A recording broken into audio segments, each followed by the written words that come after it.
Ərəfə günü şeytanın ən çox zillətə düşdüyü günlərdən biridir. Çünki Allah günahkar bəndələrini sonsuz mərhəməti ilə bağışladığı gündür. Bu günün ilk əməllərindən biri qusl almaqdır. Müstəhəb və böyük savabı olan bu quslun günorta vaxtından əvvəl alınması tövsiyə olunur.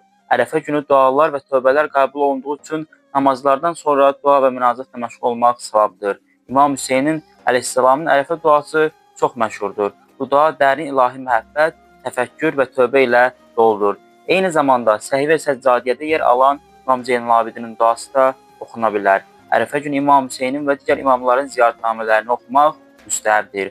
Xüsusilə Kərbəlada olan zəvvallar üçün Ərəfə günü ziyarət çox fəzilətlidir. Bu gün Allahın mərhəmətinin bol olduğu gündür. Günahların bağışlanması üçün səmimi tövbə etmək, möminlər üçün dua etmək tövsiyə olunur.